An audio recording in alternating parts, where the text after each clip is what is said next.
So what do you want from me? What do you want from me? Just don't give up. Please don't. Hey, good afternoon, everybody. I've been out four-wheeling. I just got in from that. I'm a little chilly, but it was fun. No, I'm kidding. I've never four-wheeled in my life. I drive on four wheels, usually. All right, so the point of this week is to kind of spend a little time together and make sure that we're communicating to you and you're communicating to each other kind of the new normal, right? The new normal, the last couple of months with regards to today's topic, which is solidifying your buy-side transactions, right, has been tough. And sometimes what we're seeing is, from a buyer's agent's perspective, without really strong focus on the things that have to be done to win, you don't win. Right? And when you don't win a couple in a row, it starts to get a little bit irritating and sometimes a little demoralizing, right? And so we want to make sure that you have all the tools to keep yourself positive and up and strategically moving forward to get yeses for your clients. Because if it's tough on you to lose, imagine how tough it is on the client. Right. And so again, we're looking to give you some tools and strategies to really insert yourself in between the situation and the buyer client and help guide them towards yeses. And so what I'm going to do is, let's see, let's do it this way. We can kind of do like an interview setting. Hello, Debbie Orr. Hello, Rick Scott. How are you today? I'm super. How are you today? I could not be finer, especially after that four-wheeling in the snow. It's exhilarating. My goodness. You should have seen the people on Main Street. What is that guy doing on Main Street in Ridgefield? Four-wheeling around in the snow. I'm more of a sledding kind of girl myself. All righty. So again, we promised short, sweet, and packed full of info. So let's kick this off and get started. You and I were having a conversation the other day about kind of best practices for today versus common practices. Can you talk a little bit about that? What's the difference? Yes. So we all know how to submit offers, don't we? We put the paperwork together and we just kind of send it out. That's a common practice. Best practice is going to be step it up, not one notch, not two notches, but probably 10 notches. And it starts with, it actually starts way back with your buyer consultations. And it's asking them tons of questions, including the question, will there be any other decision makers in this process? Because the last thing you want to do is derail yourself with mom and dad who have to weigh in on a transaction at the last minute. So it's setting them up to know how to make their strongest offer. And that may be making a mortgaged offer as close to cash as possible. And that's where your mortgage lenders are going to come into play to set up your buyers strongly with almost bulletproof mortgages ready to go. And so what are you seeing in terms of I'm not sure we have Tammy or Karen. I'm here. Karen on? Oh, hello, Karen. So let's bring Karen in for a second. And I'm going to say the reason I say that is in multiple offer situations, what I'm seeing is at least 50% of them are coming in as cash. It's like, whoa, this is new to me.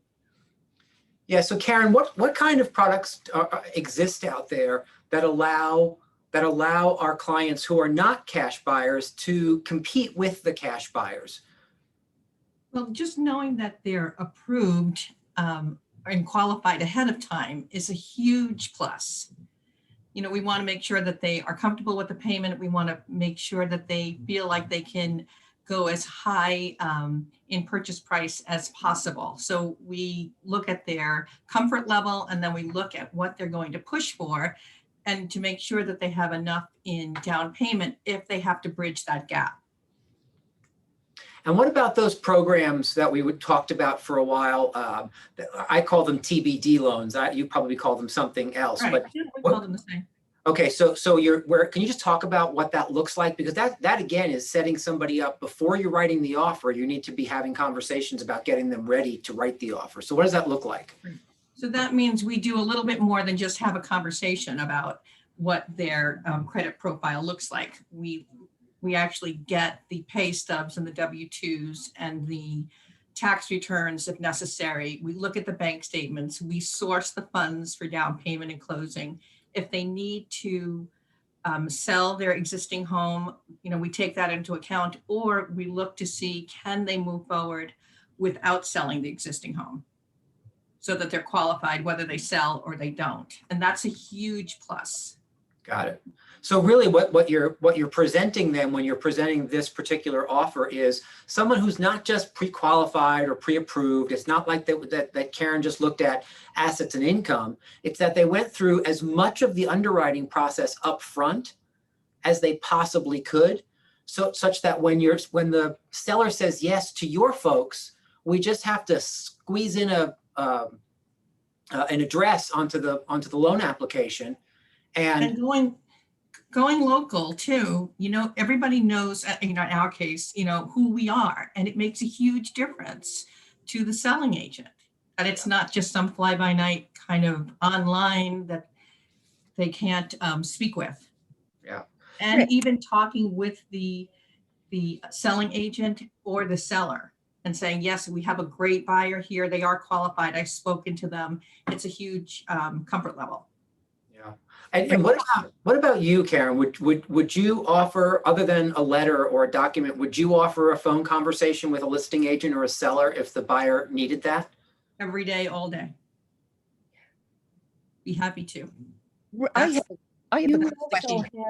You What also have a list of do's and don'ts for buyers who are going to be applying for a mortgage. If agents have not been using that specifically and line by line with their buyers, they need to do it now, because one of the things that I find is having an easy button for listing agents that is full of assurances is ginormous in getting things accepted. And reassuring them that all these conversations have been had is a giant step forward. So can I ask one quick question? So what if your buyer? I'm sorry, Lisa. I'm sorry, Lisa. Just hold on one second, because I just want to get through this section, and then we're gonna. So if you have questions, please pop it in the chat, or say I have a question in the chat, and I will come back to you, because we have a short period of time and we got to keep cruising. So if you would do me that favor, that would be so awesome. And I promise we'll get to as many questions as we possibly can, but in the order that we can get to them.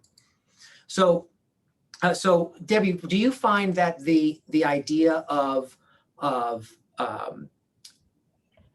setting expectations, what other expectations are you setting rather than just the mortgages? So it's moving quickly. I say in multiple offer situations, time is not your friend as a buyer. You want to get your offer in quick. You want to get your offer in strong, and you want to follow through with your deadlines to a T. So offers that come in and say, I've already spoken to the inspector, he can meet us either in 2 or 3 days, depending on what the seller is ready for. We've got the inspector lined up, we've got the attorney lined up, we've got the mortgage buttoned up, and we're ready to go. That's huge. And then living up to those deadlines.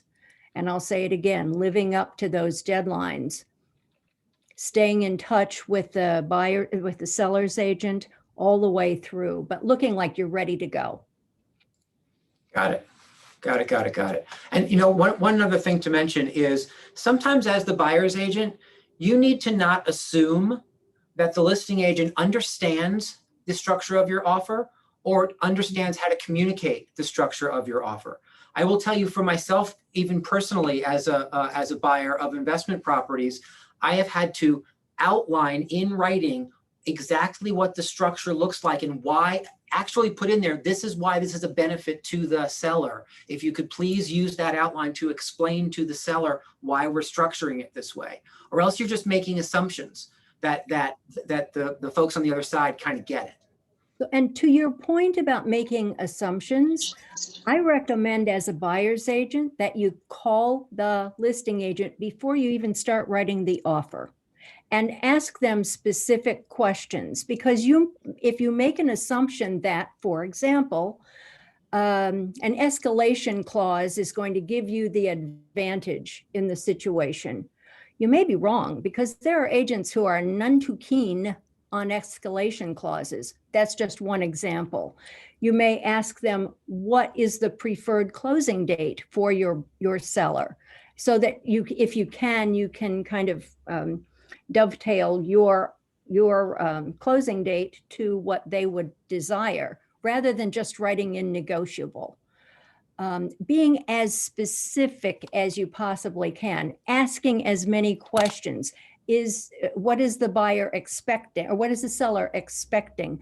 What are the seller's hot buttons, if they'll share with you? And a lot of listing agents will.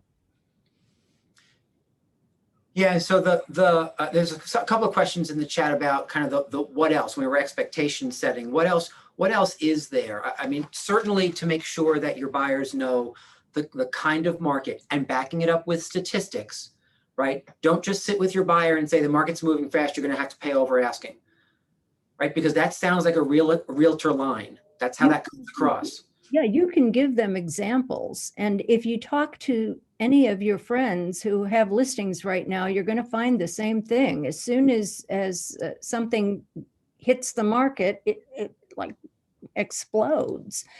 And just get stories that you can tell your buyers. They don't have to be your own stories.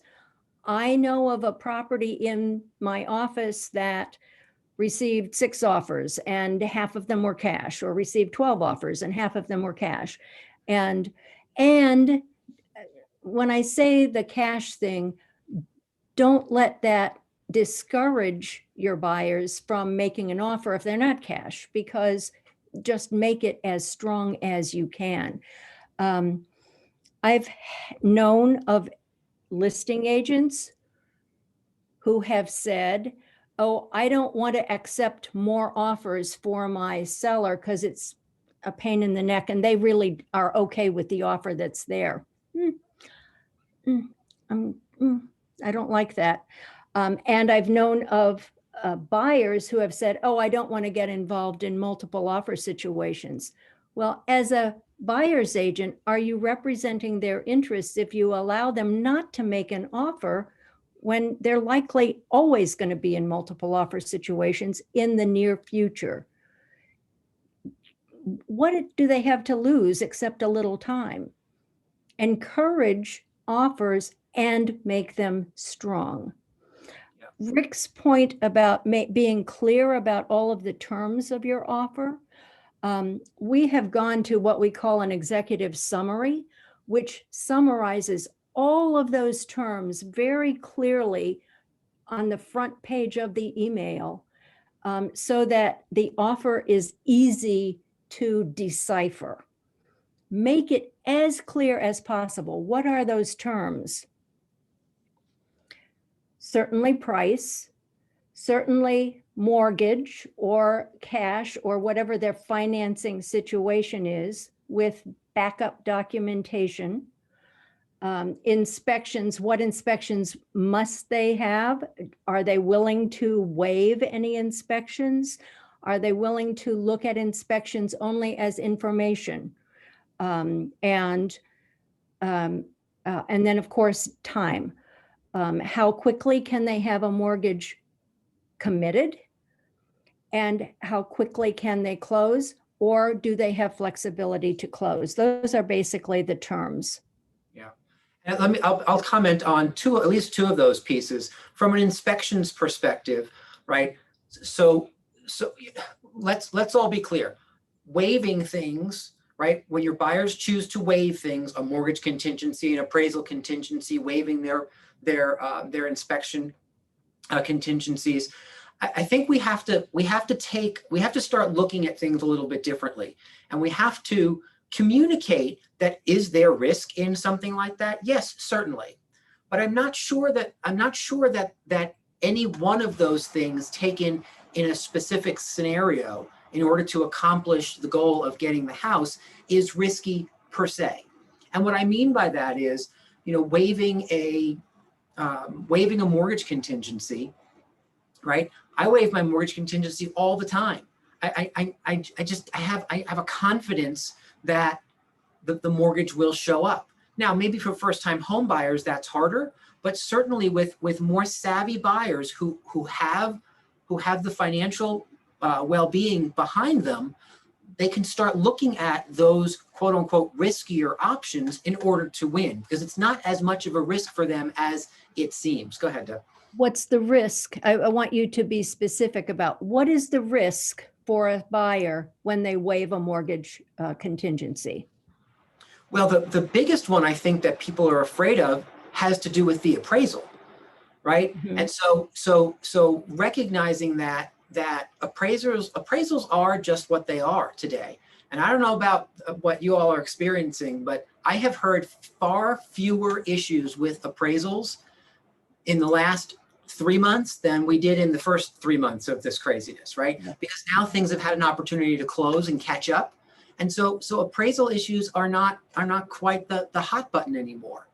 Well, What's and the other side of that? to the appraisal point, as a buyer's agent, do not be looking for the appraisal to come in lower to protect your buyer. The only way you're protecting your buyer today is getting the house. So provide comps to the appraiser that justify the number. That's how you get the house. That's right. And the other piece of that is, remember, if without an appraisal contingency, so the appraisal comes in off a little bit, right? Again, that's not the end of the planet. It's kind of interesting to me because I think a lot of people think if the property doesn't appraise, the deal is off and everyone runs in the opposite direction. And that is so far from being true. It may just be that the buyers have to bring a little more cash to the table. It may just be that the sellers are going to have to be willing to renegotiate. It may mean that everyone gives a little bit and meets in the middle. But there's certainly an opportunity to waive that contingency and figure it out on the other side. Well, and correct me if I'm wrong, but I think the ultimate risk is if the mortgage doesn't get granted for some reason, the deposit could be at risk. Yeah, right. Could be at risk if you've waived that contingency. So there may be cash that's on the line, and you need to, the buyer needs to be confident that he's, like Rick does, confident that he's going to get his mortgage. So I would look to Karen for a little bit of information on that. Can you feel confident to say to a buyer that they could waive that contingency? Well, yeah, Where I would mean, you have to be? we give them the confidence to do that. I mean, especially if they're in a situation where their income is sufficient, they have good credit. Maybe one of the spouses, even if one of them lost their jobs, the other one could carry it. That makes a huge difference for us. Mhm. But we're also doing, I've done a few mortgage letters, to accompany the offer that have been higher than what the asking price is. And that also makes the seller feel more confident. Exactly. That they're fully qualified. This is not a squeaker. Right. Mhm. Anything else to add on that, Tammy? Yeah, I was going to think, and to add to that, a lot of times some of the income that is there, so for example, bonus or overtime income, we can't calculate for whatever reason, COVID guidelines or something like that. So there might be compensating factors that we can't even count as lenders, but we have full reason to believe that they can qualify for this house. Sure. Love it. Love it. All right. I'm gonna jump to the chat just for a second. So we're answering some questions. Lori states inspections are vitally important. Like, don't just willy-nilly check every box when you're reserving the right for inspections. Find out what's really important to the buyer and only check those boxes, right? Have other conversations offline prior to presenting the offer. If no one's going to do a lead paint inspection, don't check the box, right? Waive it, leave it vacant. If you're talking about, finding health and safety issues or structural issues only, well, then maybe you note that, right? The building inspection is for safety and structural only, right? Knowing full well, right? Because I want you to hear this really clearly. In a multiple offer scenario in the market that we are currently in, Now, inspection issues, for all intents and purposes, aren't going to be handled by the seller anyway, right? So because the seller has 17 backups, so you're doing it for your own education anyway.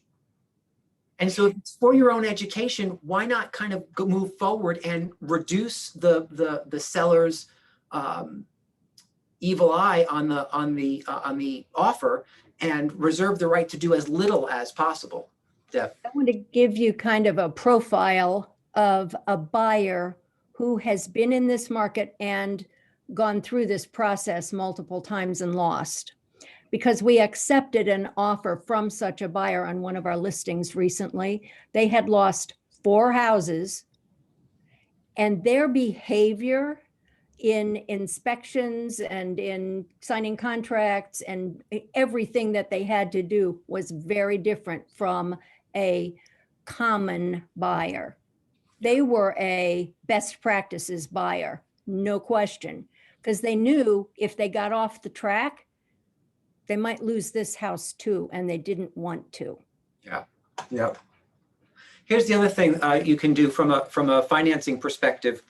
Lisa asked about this in the chat. What about a larger down payment? I'll tell you what I've taken to. Whatever I'm putting down, I just put down up front. All at once, right?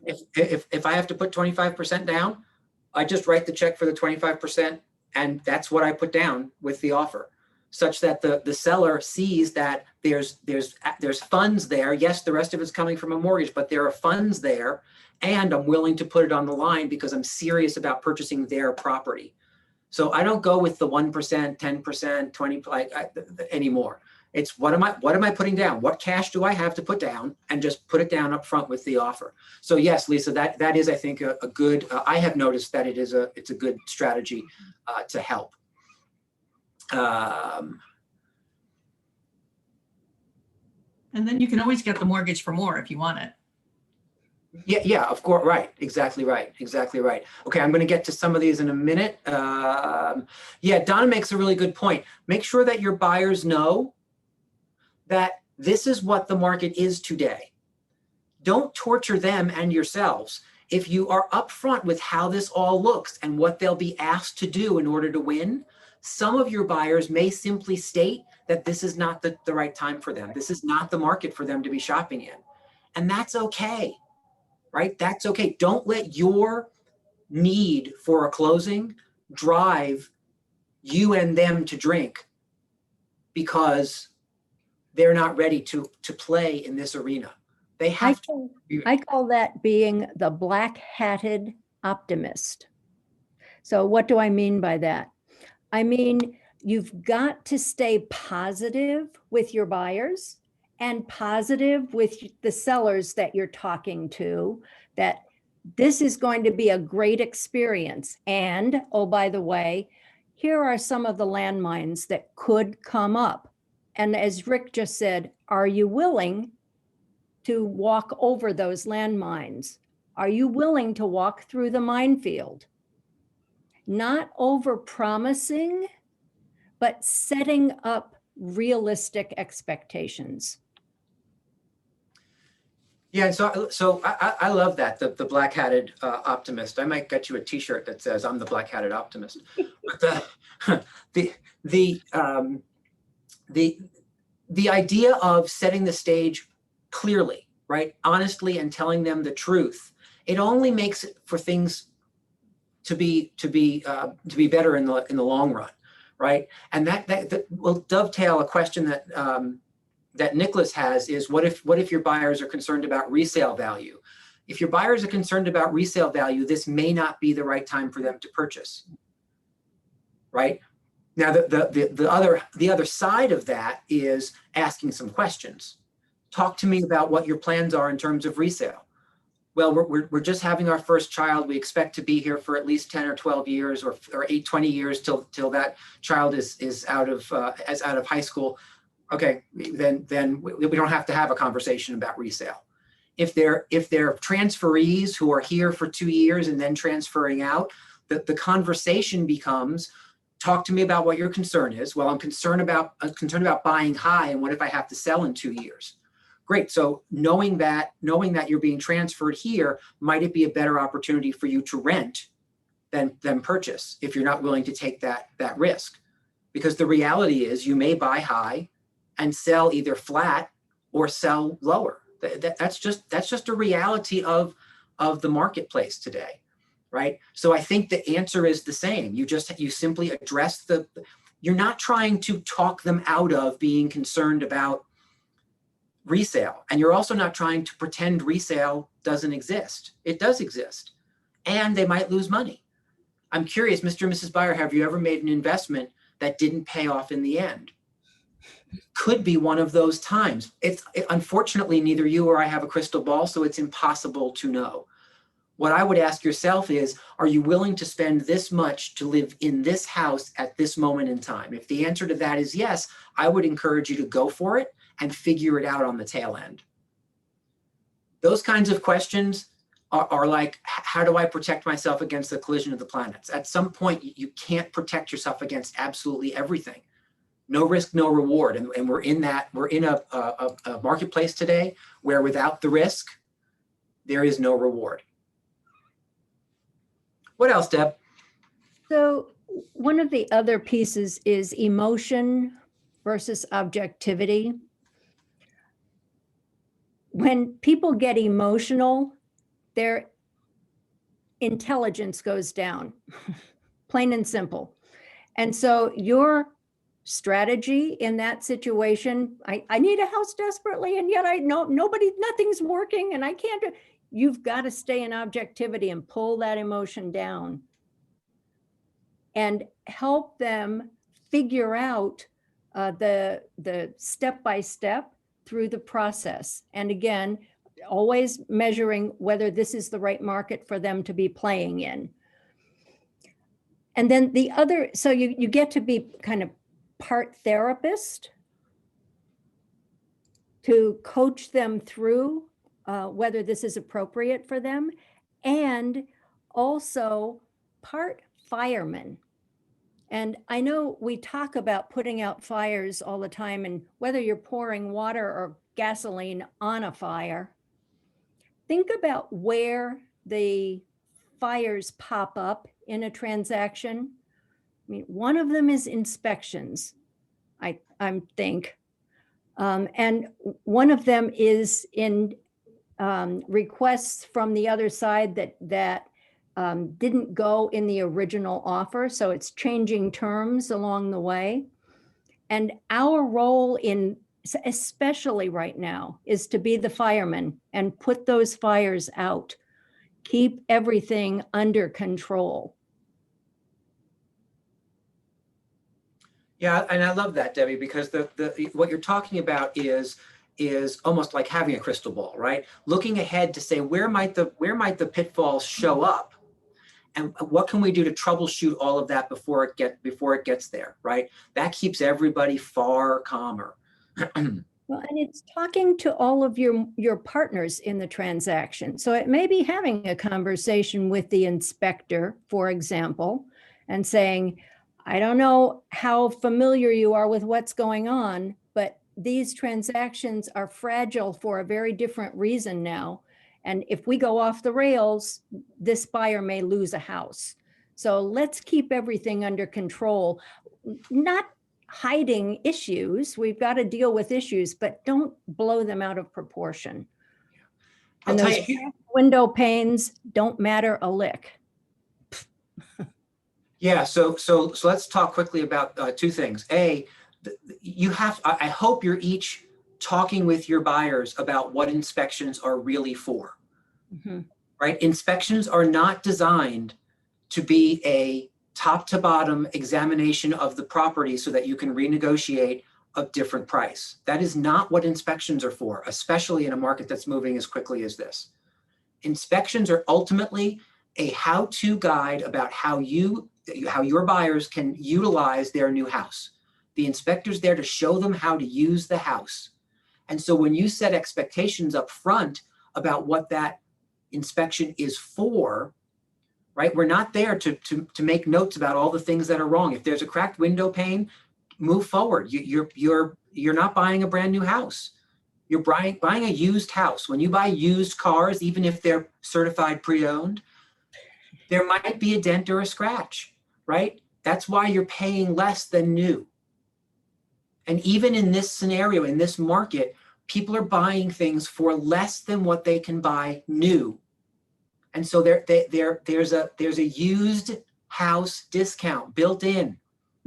And I know some of you are listening to this thinking he has lost his mind. Guys, I'm telling you what it takes to win. Lori said before in the chat, our job is one-fold right now, and that is to help our buyers get the yes.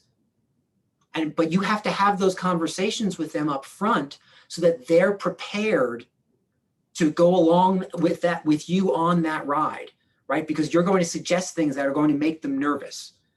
And so having a conversation up front that just sets the expectations about what this looks like. I personally think setting expectations that this is going to be hard and bumpy is what each of us should be doing when we set out with new buyers. Look, you know what, Mr. and Mrs. Buyer, my hat's off to you, because there are a lot of buyers right now who are not courageous enough to enter the market right now, knowing that we're really going in like I'm gonna be talking with you about different forms of armor that we need to bring to the table and different weapons we may need to wield in order to win, because it is going into battle. And my hat's off to you. I am going to be here side by side with you to help you win. And some of the things I might say to you, you may look at me like I have 6 heads. Like when I say to you, one of the best ways I know how to win a multiple offer is to spend more. How much more do you have to spend? Are you being that direct with your buyer clients? They get to make the choice still. Well, I have an extra 20K.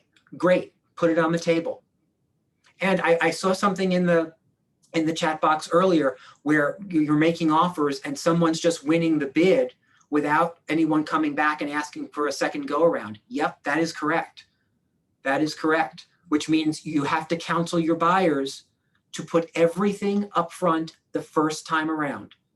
This is not a market of back and forth negotiation. It's a market of who has the best outline up front that the seller can say yes to. Go ahead, Deb. And going back to what we said in the very beginning, it's calling that listing agent and asking, how are you going to handle multiple offers?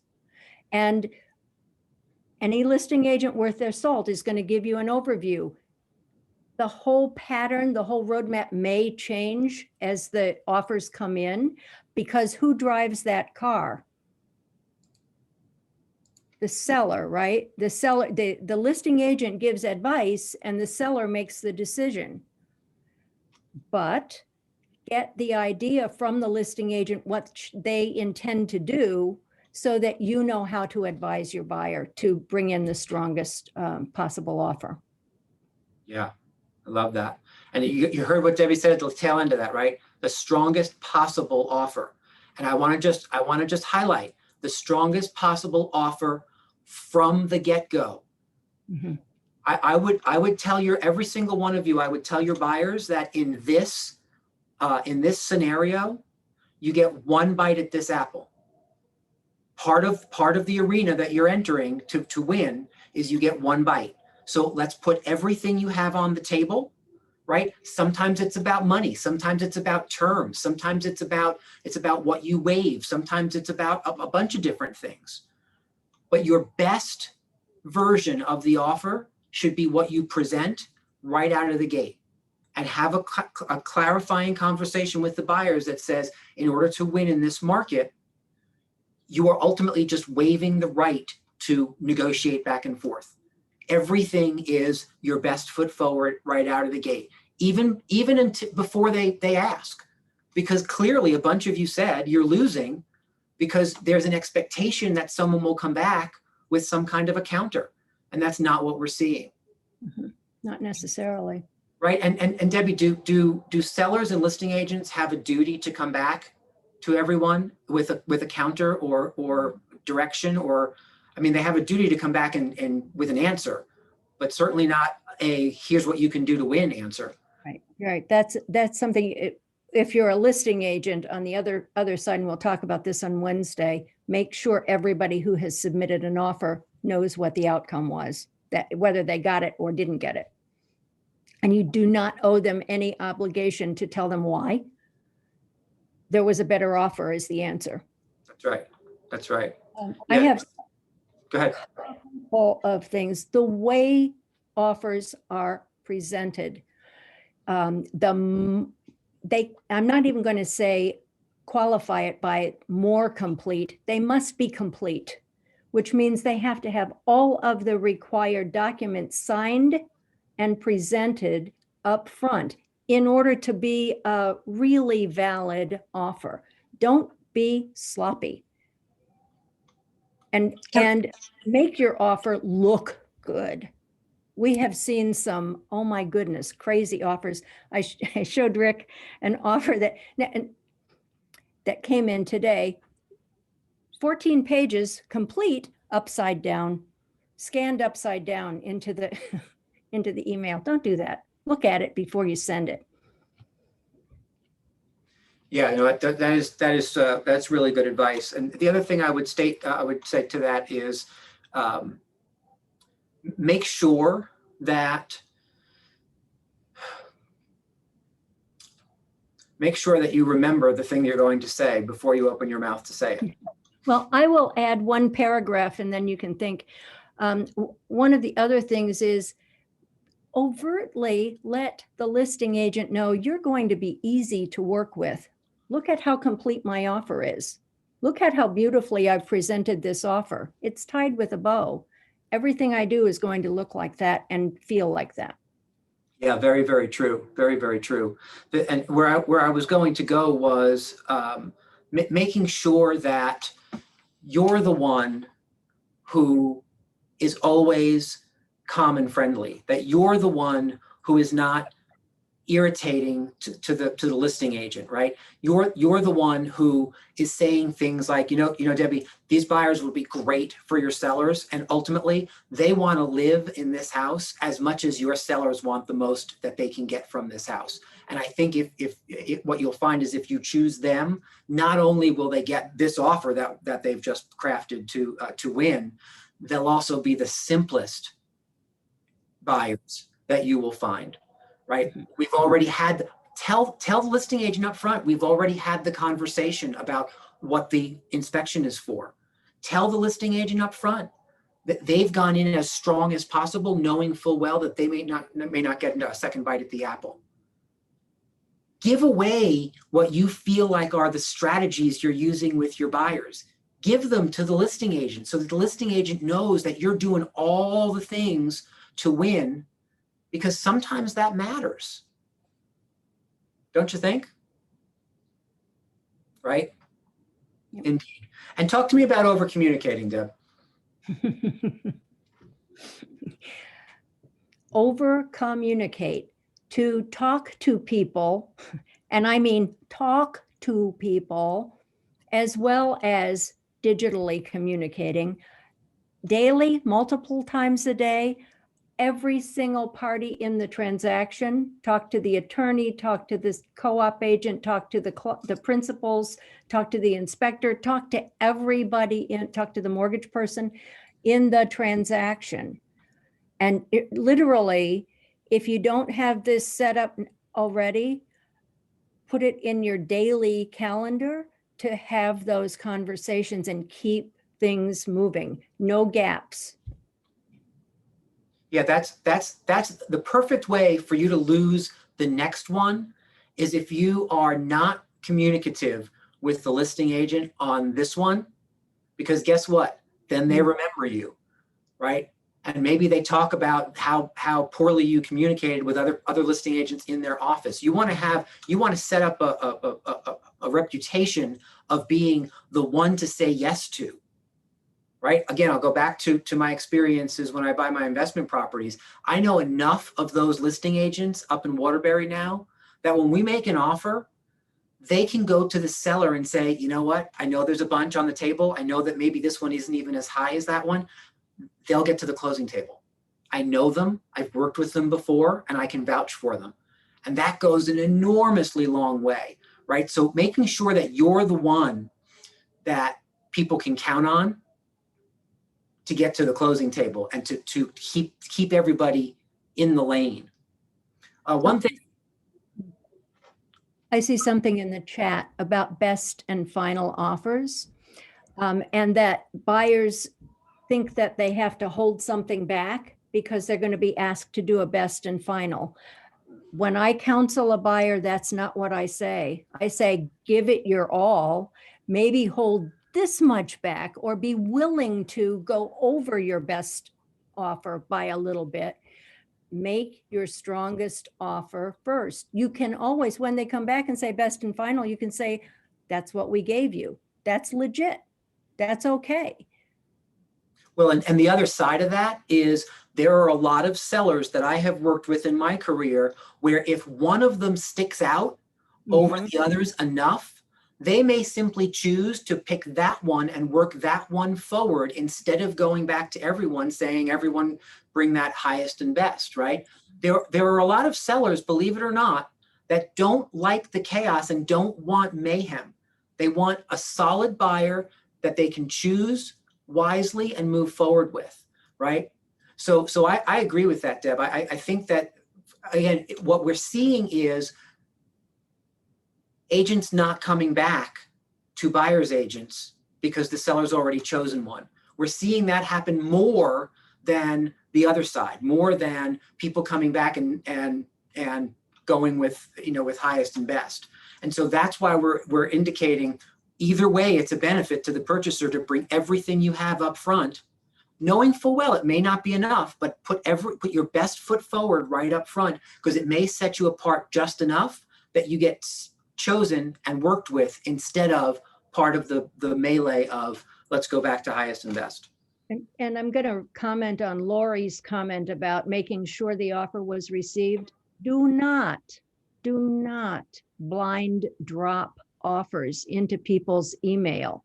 When we said talk to the agent before you send it, follow up after you send it, and do not rely on email to be your whole communication. You'll lose because things get lost in email. Yeah, absolutely. Right. And so guys, I want to get this one out before we run out of time, because I think we're already longer than we said, which frankly, we kind of knew we'd be. So if you have to bail, we know because we're going to really take some any other questions that you might have. But beforehand, I wanted to just say, pre-schedule as much as you possibly can before you write the offer. I still use this as such a valuable tool by pre-scheduling the inspection. So as you're writing the offer for the buyer, you're calling the inspector to say, look, I'm going to have something for you probably in the next 24 hours. Can you do something tomorrow afternoon at 3 o'clock? This way, when you push the offer forward, It's one less thing that the seller and the listing agent feel like has to get done. You've already checked that box. Mr. and Mrs. Seller, look at this offer. Not only is it strong, they've already scheduled inspections for tomorrow at 3 o'clock. One of the reasons that sellers get concerned about scheduling inspections days later is because they feel like there's tons of time off the market and any of their backups might be going and buying something else. So if you can be the one that has inspections done within 24 hours, and you may not be able to utilize the inspector that they want or that you want, but you can get this done if you push hard enough. If you're the one who gets it done within 24, max 48 hours, that's a big selling point to sellers. And again, I have used that personally. I speak from experience as a buyer. I've used that personally to win multiple offer scenarios because I was the one who already had it all lined up. What other questions do you have? Let's go to the chat. What about in-house buyers agents who feel that since they work with you, they're entitled to win the bid? Okay, so let's address that word entitled, right? Entitlement needs to take like a permanent vacation from anyone and everyone who's within the sound of my voice.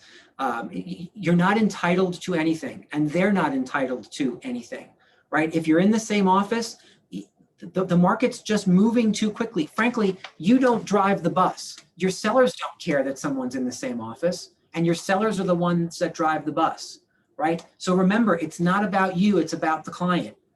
If the buyer's agent is in the office and feels like they should have been entitled to win the bid, that could be them just doing their job for their client using every means possible to push at you. Remember, in designated agency, you're each representing a separate client as if you weren't in the same office, right? Everyone nod their heads, please. Right? And so with that, the buyer's agents are going to use every legal means possible. And if that means trying to guilt you into saying yes to them, that's their job. Don't be annoyed by that. Be proud of them. And go back to the seller and ask which buyer they want to move forward with, because it's not up to you, it's up to the seller, right? The other side of entitlement I want you to get rid of is, as buyer's agents, you are not entitled to anything except honesty and fair dealings. That's all you're entitled to. You're not entitled to a counter. You're not entitled to be the winner. You're not entitled to use an escalation clause. If the seller says, I'm not addressing any escalation clauses, well, then your buyer has to make a choice, either remove the escalation clause or buy a different house, right? You're not entitled to anything because on a listing side scenario, the seller is going to drive all of those decisions. As buyer's agents representing buyers, you need to communicate that it's the seller that sets the rules. Again, except for honesty and fair dealings, right? Honesty and fair dealings is part of the structure of what we have. And there was a question in the chat before around, what do you do when somebody says there's multiple offers? Well, today, for all intents and purposes, it's almost no question, right? And yet, have you run into situations where you kind of scratch your head and think, really? After all this time, now there's multiple offers? Or your buyer clients think that? So what I used to do when that would happen is I would simply say to the buyers, look, I choose, and I'm going to encourage you to choose, to believe that the information that's coming back is the truth. There is way too much at stake from a licensing perspective for people to flat out lie to us. Now, guys, do we know that every once in a while we have someone who flat out lies to us because there are bad apples in the industry? Yes, of course. And yet I chose to have that conversation with my buyers, that I choose to believe, and I encourage them to choose to believe, that the information coming to us is 100% the truth, and we need to act on it from that perspective. There isn't really a different path, right? Could you start asking for proof and documentation? Sure, you could. I can tell you the few times I have done that, that did not go well, because now everyone feels like you're distrustful. The buyers are distrustful of the sellers. The sellers are distrustful of the buyers, the agents are distrustful of everyone, and that's a mess of a situation. I will add to that, assume that that's just the case. Assume you are in a multiple offer situation, even if you haven't heard that you are. Assume that there's going to be another offer, because even the properties that have been on the market for 4 or 5 months are getting multiple offers now. No change. There's just a resurgence in buyers, and we haven't recaptured our inventory yet. In fact, our inventory continues to drop. There's a lot more demand than there is supply. And so that's just where it is right now. Indeed. So I want to address Michael's question in the chat. By utilizing these techniques, aren't you just guaranteeing the buyer is paying the highest price possible? I would encourage you not to look at it that way. You may be, and yet if the buyer said that I want to live in that house, right, then it's my job to help them get into the house. No, I'm not putting a gun to their head telling them what to spend. They get to make those choices, right? And this is where we have to remember to separate from the buyer. The buyer gets to hear the information and make a choice about how they move forward. You get to support their decision. You get to offer the options up front, give them data to support one way or the other, and then support their decision to move forward, right? When I bought the house that I'm currently living in, Debbie was the listing agent, right? We had listed it together. I decided to be the buyer, and I decided then to buy the house. I ended up paying, what was it, Debbie, $47,000 over the asking price for it. Yes. Right? It made me uncomfortable. Right. But here's why I tell that story. I chose to do everything I could to live in that house. That was the house that I needed to purchase. And who tried to talk you out of it? Everyone.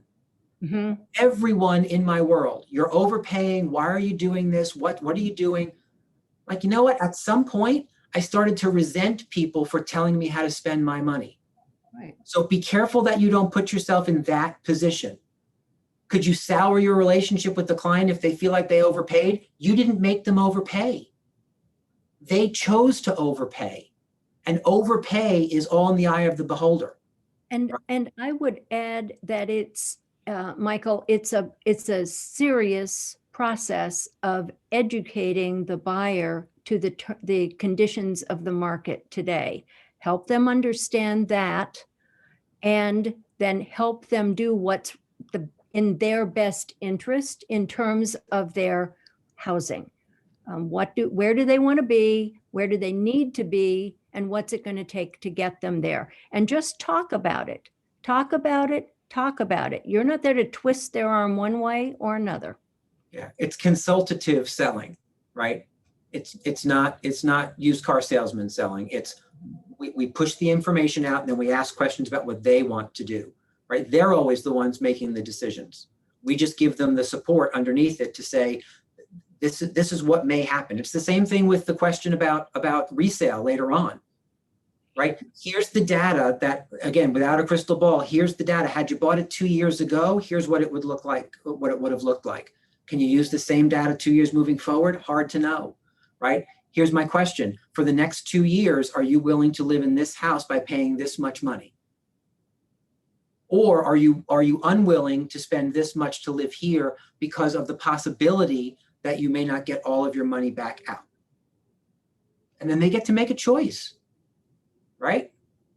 So what do you say when your agent asks for info on your buyer? Tell me about your buyer. You tell them everything that they need to know that's not considered confidential. And I'm still encouraging the buyers to write letters to the sellers. Those doggone love letters often win the day, and that's entirely up to your seller. Again, That's right. Everything is up to the seller. I don't discourage that in any respect. Yeah, let's be clear. Just because the MLS has discouraged them doesn't mean that you cannot use them. They're not against the law. They do not violate fair housing. The reason the MLS said that they don't want to, they encourage people not to use them anymore is because they think they could, if written poorly or misused, violate fair housing. We Well, are and if you have the seller write the letter, they say the things they want have the buyer write the letter, they say the things they're willing to have the seller know about them. Yeah, indeed. And then you review it. If they're saying things that are like weird fair housing issues, or they're walking the line, then ask them to change the letter. But don't listen to the. Hold on a second. Oh, it drives me berserk because here's the thing, guys, we have to make better choices about how we choose to run our business. That doesn't mean break the rules. It means make better choices about how we choose to run our business by knowing what the rules are and how we can maximize the benefits to our own clients by staying inside of the rules. So just write a letter, just don't write one that violates fair housing. Hey, Steve, Rick, I have a question about, this hasn't come up for me yet, but I have seen this. I've seen this where the listing agents are sending a form. Karen, I don't know if you've seen this yet, but I've read about it, and I have a colleague that it ran into in Hartford. The listing agents are sending a form to the lenders and asking the lenders to fill out this form. They want the borrower's name. Is the condo approved? What's their score? Did you run it through AOS? Like, some of the forms that I've seen are quite intrusive. And my thought on it, on the one side, I'm like, oh, hell no, I'm not giving you that information. But on the flip side, I don't want the seller to lose the house. So my question is, from you guys, from a realtor standpoint, how much information do you want us as a lender to give? Because I know when I talk to them now, it's your borrower is qualified. I've done this, I've done that, I've done this. It's going to be a smooth transaction. But I never give personal information ever. But now I'm starting to see that some of these listing agents are being a little more, they want more information. So a realtor standpoint, what is your feeling on that? So, yeah. I will tell you, my feeling is give them anything and everything they're looking for with your buyer's consent that isn't confidential. Right. That's it. Yeah. Yeah. Yeah, my thought was, if it comes to where I get a letter like that, first of all, I would let the agent know and the client know, and I would make sure I have it in writing before I put anything. But like for something as specific as credit scoring, I've even thought to be vague. Instead of writing 700 credit score, I would write acceptable, or terms, as vague terms like that. But I would hate for something like that to come down to the client winning the house or not, because I don't fill out this, 50-page questionnaire that I've seen floating around. Yeah. I think, guys, what we're up to is you've got to go back and make smart choices. Look at what's being asked of you. Don't get wrapped up in the how dare they ask, right? Because it just is what it is. And if in fact the information that is being asked for is consented to by the buyer, then I say go, right? I say go. Remember that you can't control everyone, right? I saw a couple of things in the chat about, I wrote one of those letters and the listing agent said, don't bother, they wouldn't give it to the sellers.